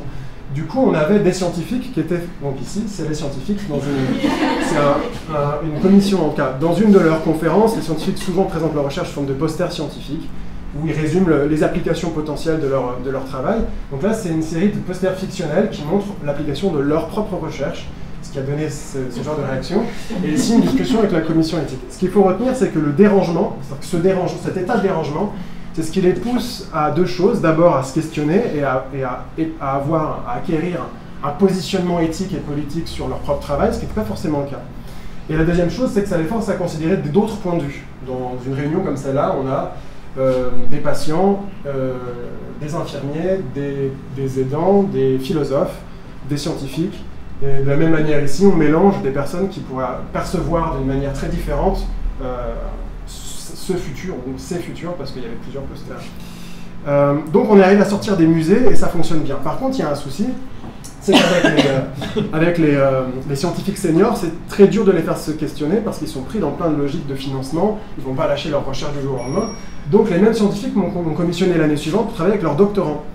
Et ici, les doctorants qui travaillent sur, on va dire, ça s'appelle CRISPR-Cas9, mais c'est le futur de l'éditing de gènes, et donc finalement une sorte d'OGM 2.0, ont imaginé une nouvelle race animale, donc le poulet, vache, truite, qui permet de répondre à tous les besoins de la chaîne de l'industrie alimentaire. Avec un seul animal, on peut faire autant de fromage qui est là que le steak, et du coup on a changé tout le menu de la cafétéria du campus de l'INRA pendant une journée, et on a mis le menu à base entièrement de chicken trout, et ensuite on a animé un débat avec les seniors, les chercheurs seniors sur cette question-là. Et le deuxième problème qu'on va voir dans le slide d'après, le problème que j'avais, c'était qu'il fallait travailler avec les doctorants, et on les a fait faire eux-mêmes, c'est eux-mêmes qui ont fait le design fiction ici, c'est leur propre recherche et c'est eux-mêmes qui ont produit ces images. Et le deuxième problème, c'est qu'en fait, autant cette critique que leur propre recherche ne remet pas en question, finalement, le système et les applications futures de ces projets. C'est-à-dire qu'ils ne remettent pas en question le fait qu'on ait besoin d'une industrie agroalimentaire à une échelle massive. Ils ne remettent pas en question la monoculture. par exemple, dans leur recherche sur l'épigénétique, sur le CRISPR-Cas9, comme j'ai dit tout à l'heure, ils se posent des questions de comment faire survivre les animaux dans un contexte industriel au réchauffement climatique à plus de 2 degrés, plutôt que se questionner sur comment on évite le réchauffement climatique. Du coup, là, on a essayé de changer d'échelle du questionnement, non plus questionner l'application de ces technologies, mais les causes. Et avec les doctorants, donc il y a quelques mois, on a fait une pétition, donc ils ont designé eux-mêmes cette pétition qui imaginait que dans le futur, une partie des scientifiques qui subissent cette pression-là de travailler à l'INRA, c'est une pression financière, il y a une énorme pression sur la recherche actuellement, mais aussi sur les agriculteurs, que ces personnes-là, ce qu'on appelle la fuite des cerveaux, partiraient de ce genre d'établissement pour créer des Fab Labs autonomes, un réseau de Fab Labs en France, et qui s'auto-organiseraient pour devenir une sorte d'équivalent de recherche, un système de recherche et industrie autonome, qui viennent faire compétition à l'INRA, et ils venaient organiser, et donc on a fait une sorte de fausse manif à l'INRA. Et ce qui est ressorti de tout ça, donc là on voit un débat avec les seniors, et si on voit travailler les doctorants, c'est que c'est un des scientifiques, ça m'a touché, est venu me voir à la fin, après tout ce débat, il m'a dit, mais moi je suis pas formé à faire de l'éthique, c'est pas mon boulot, et surtout j'ai pas le temps pour ça, mais on me demande tellement de produire, et d'avoir des résultats, et de maintenir ma note, parce que une note en fonction du nombre de papiers, sinon j'ai pas mon financement, j'ai pas le temps de me poser ces questions-là, et puis c'est pas mon job. Et en fait, ce qu'amène cette discipline, en tout cas ce qui s'appelle le design fiction, ce que je pratique, ça ouvre un espace et un moment, un espace, un temps, un lieu, pour se poser ces questions envers des personnes qui n'ont pas forcément le temps. Et ça n'amène aucune réponse, c'est pas ça l'objectif. L'objectif, c'est plutôt dans ce diagramme qui s'appelle le cône du futur, qui est souvent utilisé en prospective, mais aussi en design fiction,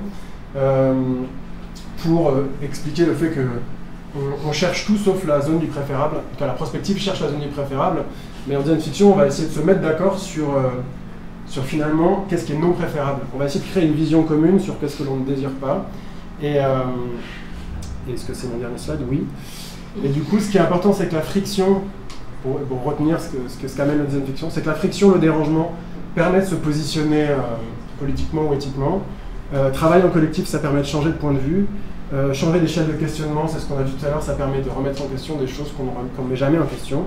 Et si vous voulez en savoir plus, autopromo, rendez-vous mardi prochain à la Gaîté Lyrique pour parler de la démocratie à bout de souffle et comment politique fiction, parce que j'ai appelé cette démarche-là à la politique fiction, on appelle ça politique fiction, avec Estelle Harry qui est ici, et un petit groupe de Néon, et je pense que Anne sera là également.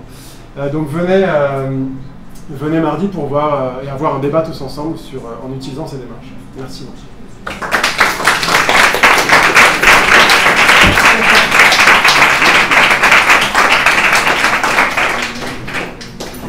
Connaissant un peu le milieu scientifique, je vois tout à fait ce que tu as dit, les scientifiques, effectivement, ils sont pas formés pour faire de l'éthique, ils n'ont pas le temps de le faire. Et du coup, c'est vrai que c'est bien de former les doctorants, de faire réagir les scientifiques. Et est-ce que tu envisages, du coup, parce que je trouve ça génial, hein, ce travail est extraordinaire, est-ce que ce serait possible de le faire carrément à l'échelle des politiques? De pouvoir faire ça, mais non mais vraiment. Il ne faut pas le dire encore. D'accord, ok, bah super. Non mais oui, en fait, oui et non. Oui et non parce que... Non mais je vais répondre pourquoi. La question c'était, pour ceux qui n'entendent pas au loin, bonjour, c'était cette démarche-là avec les scientifiques, est-ce qu'il ne faudrait pas aussi l'avoir avec des politiques? Pas forcément les politiques, mais ça peut être dans une sphère, responsable du CNRS par exemple. Avec des personnes qui ont un pouvoir de décision. Voilà. Le problème, c'est que déjà dans cette sphère-là, les personnes avec qui j'ai pu travailler, c'est du niveau docteur ou chef de labo. Ils ont un certain pouvoir, en tout cas les chefs de labo, sur les directions potentielles que peut prendre la recherche, mais ils sont déjà soumis à des logiques de pouvoir extrêmement fortes.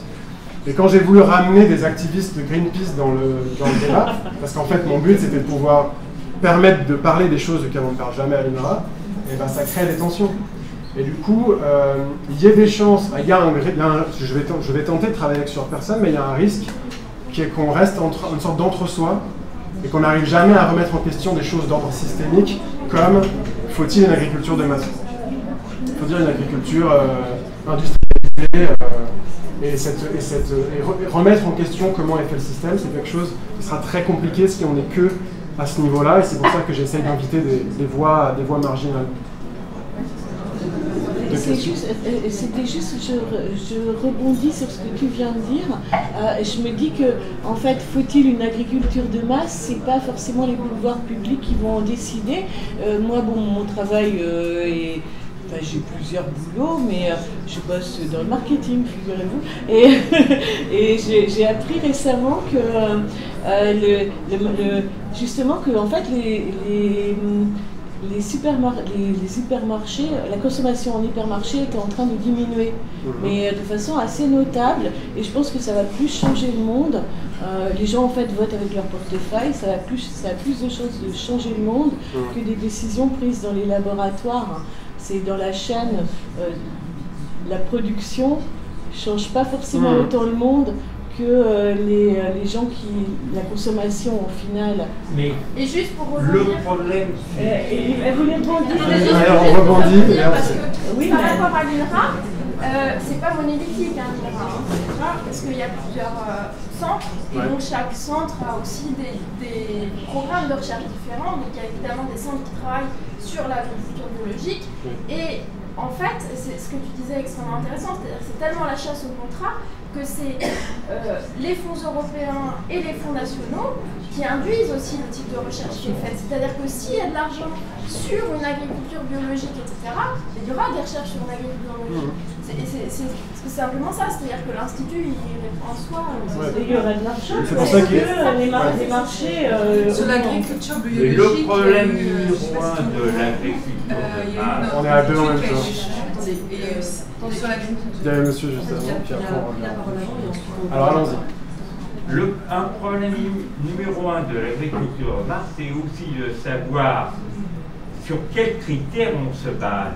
Actuellement, le seul critère qui soit pris en compte, c'est le critère du rapport financier. Ce n'est pas le critère de la production, de la quantité produite, c'est le critère du rapport financier.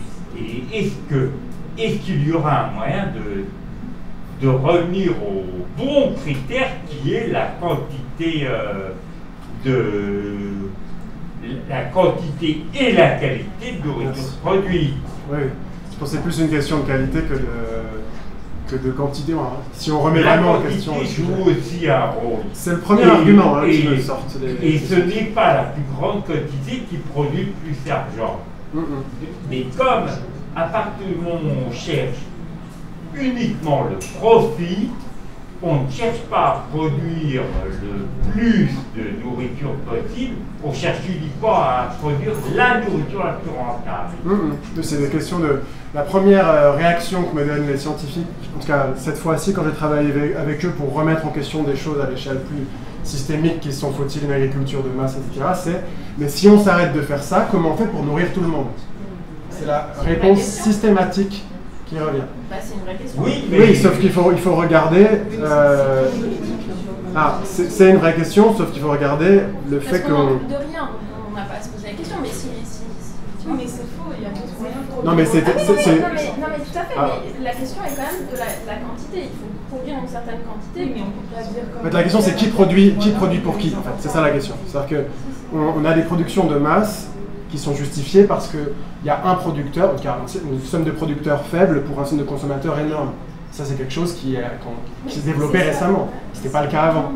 Donc on parle vraiment de remise en question du système, de comment il fonctionne. Peut-être que madame vous voulez dire quelque chose. Par rapport à l'agriculture biologique, il y a eu une enquête, il y a une étude qui a été commandée par l'État il y a 7-8 ans et qui a mis plusieurs années d'ailleurs à être publiée, et 30 scientifiques ont demandé de revoir cette étude parce qu'il y avait eu des critères qui étaient absolument pas justes. C'est-à-dire que l'étude était biaisée d'emblée. Et on est en train de travailler justement en ce moment sur l'idée d'une agriculture biologique au niveau qualitatif mais au niveau quantitatif aussi, parce qu'en fait on aurait besoin, mais bon ça c'est vraiment une discussion de spécialistes, de moins manger parce que la qualité serait plus importante. Donc on serait en train de revoir la question de la quantité, parce qu'en fait nourrir tout le monde c'est une question de quantité. Moins produire, parce qu'en fait ce qu'on ne dit pas c'est que dans la question de quelle est la quantité qu'on produit, c'est quelle est la quantité qu'on ne mange pas. aussi. En fait, les quantités de gaspillage sont monstrueuses. Ouais. Et du coup, peut-être que moins manger, c'est juste moins produire. produire. L'agriculture biologique apportait plus de nutriments. Et l'étude disait le contraire. Cette étude qui était commandée par l'État disait le contraire. Et là, en ce moment, c'est une étude qui est en train d'être remise en question, mais on est en pleine actualité. Ce que je voyais, c'est qu'il y a un lien très fort entre la civilisation dans laquelle on est et le mode alimentaire. Parce que je ne sais pas si vous avez lu le livre de Jared Diamond de l'inégalité entre les sociétés. Mais il retrace en fait toute l'évolution de toutes les sociétés depuis le début de l'humanité.